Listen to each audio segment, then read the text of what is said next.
Oi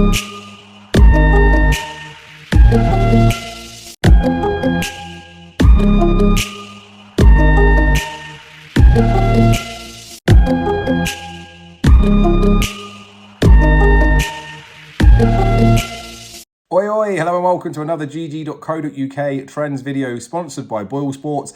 This is a big one. This is the Cheltenham Festival Trials Day fixture coming up this Saturday. 5 Grade 2s on offer. We have a Triumph Hurdle trial. We have the International Hurdle, which typically used to be run in December, but now it's been moved as of last year. We saw Lossiemouth take this race in before taking the Mares Hurdle. We've got the Cleeve Hurdle. We've got the Cotswold Chase. We've got the Classic Novice Hurdle. There's a couple of decent handicaps too.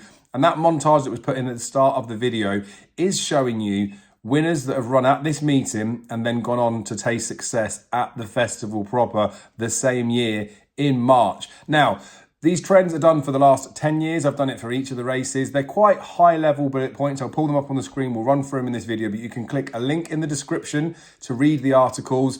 I will list in there after every single race the winners from the last 10 run-ins that have taken place at Cheltenham. I've done that because a couple have been abandoned because of frost and then a couple have been rescheduled to other tracks, but specifically Cheltenham in the last 10 run-ins. There's going to be more content coming out towards the Cheltenham Festival, so please do make sure you're subscribed to the YouTube channel for each of the specific races when it comes to the festival, whether it be the grade 1s or it be the handicaps. We're going to have all the information that you need, whether it be on the YouTube channel or on the GG.CO.UK website, to tell you the sort of trends and stats that you might need to follow in there if you're that way inclined. But of course, when we have got 5 grade 2s on a card, maybe form study is enough. Anyway, I'm going to run them up. So I'll pull them up on the screen so you can see the bullet points that we've got for each of the races. Opening race for Trials Day is the Triumph Hurdle Trial. It's a grade 2 known as the Finesse. All of the last 10 winners placed top 2 last time out. 9 of the last 10 winners ran in the last 6 weeks. 8 of the last 10 winners ran between 21 and 42 days ago. 8 of the last 10 winners came from the top 2 in the market. 8 of the last 10 winners were French breds. 8 of the last 10 winners had not run at Cheltenham. Not that big a thing because of the fact that they are juveniles, but the 2 that had run at Cheltenham were unbeaten. 8 of the last 10 winners won last time out. The other 2 that hadn't won last time out were yet to win over hurdles, and 6 of the last 10 winners were unbeaten that season.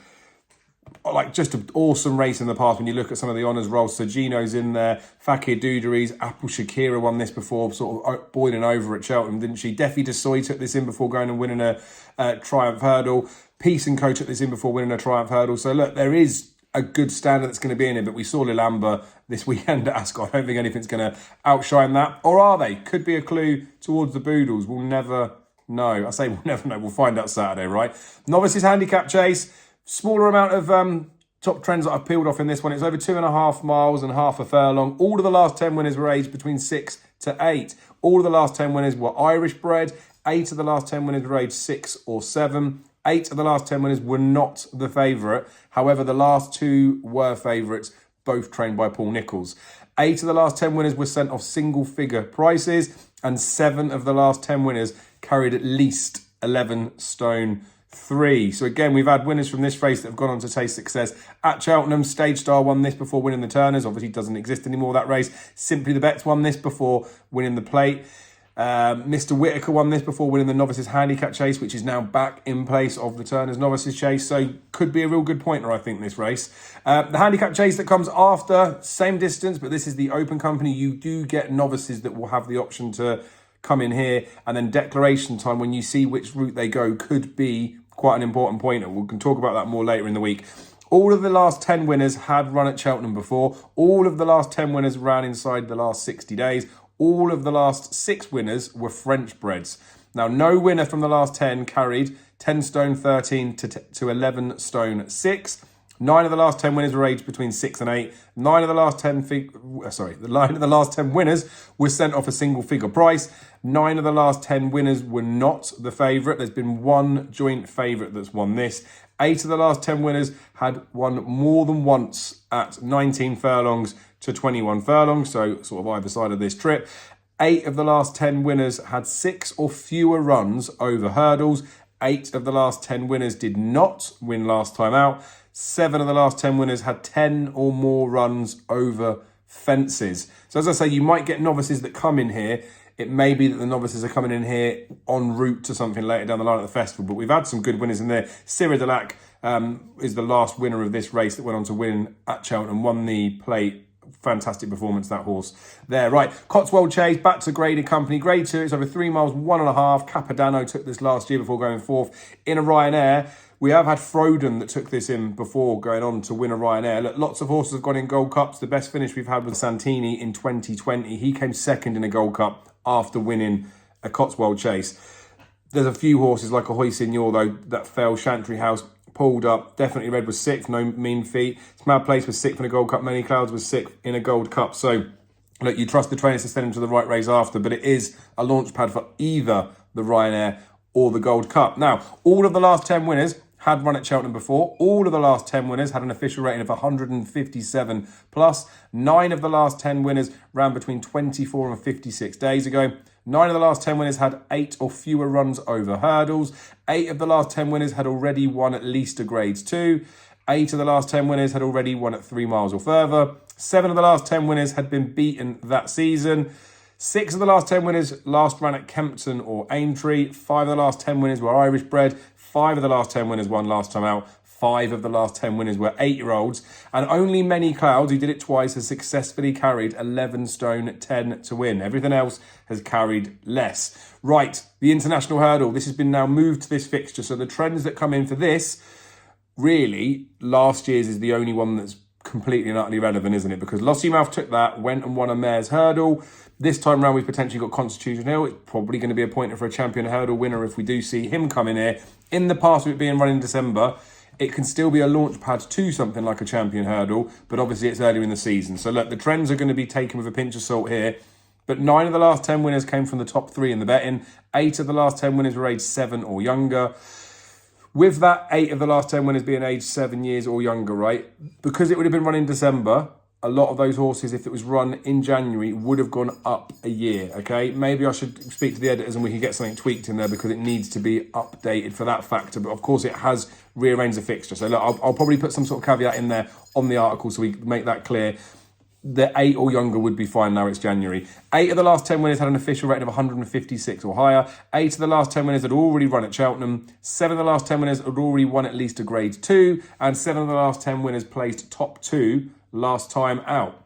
Now, it's only Lossiemouth that's done this race in the last 10 run-ins that's gone on and won at the Cheltenham Festival. But like I say, that's the first one that's been at the trials day. So look, pinch of salt with those ones. If Con Hill's here, you don't need trends, do you? Cleeve Hurdle, grade 2, over 3 miles. 9 of the last 10 winners had run at Cheltenham. 9 of the last 10 winners last ran between 28 and 43 days ago. 8 of the last 10 winners had already won at least a grade 2. 7 of the last 10 winners came from the top 2 in the market. 7 of the last 10 winners had at least 4 wins over hurdles. 7 of the last 10 winners had won at between 2 mile free and, 23 furlongs and 25 furlongs. So about 3 miles, a furlong under and over. 6 of the last 10 winners last ran at Ascot or Cheltenham. 6 of the last 10 winners had been beaten that season. 6 of the last 10 winners had not already won at Cheltenham. Now, look, this is obviously a launch pad towards a stairs hurdle. Nakara Bow in 2014 took this before going and running in a Gold Cup. But since then, we had Saphir de Rue that came second in the stairs, Thistlecrack that won a stairs. You know what I mean? Harry that came third in the stairs, went and won at Punchtown. He wasn't 100% at Cheltenham.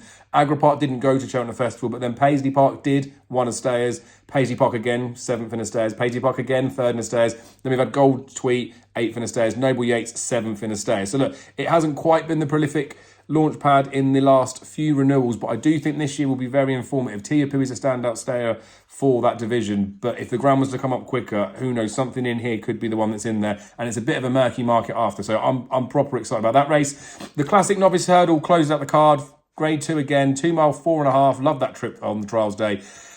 All of the last 10 winners ran within the last 60 days, a theme of the meeting. All of the last 10 winners were aged 5 or 6. All of the last 9 winners last ran between 27 and 57 days ago.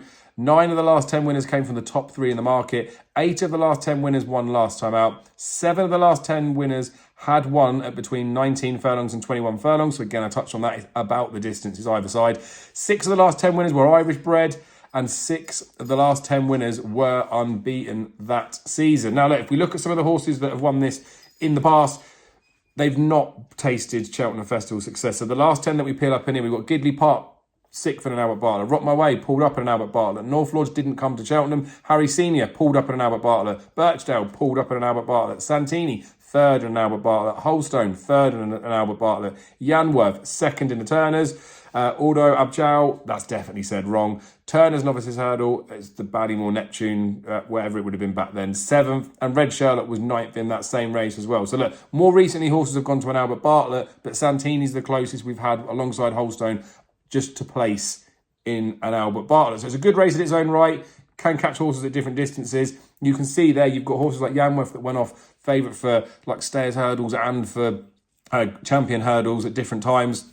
You've got horses like Gidley Bart that's just won over 2 miles novice chasing. And then you've got boats like Santini in there as well. So it takes all sorts. That's where form study, go in the description. And basically this season's form will be probably more important than some of these markers. But they will help us out. Might help move the markets a bit as well. When you see the first prices come up for these races, you might get a feeler for this horse is shortening. And you look at this and say, well, it's probably shortening because everyone thinks it's an obvious trend sticker. Anyway, it's a fantastic meeting. I'm sure you guys are just as excited as I am. As I say, we'll be back Thursday with the Weekend Watch covering the ITV action. And yeah, fingers crossed we get some good informative clues for the Cheltenham Festival. Be lucky. Again, make sure you're liking the video. Make sure you subscribe to the channel. Drop a comment with anything you like, and we will see you again very soon.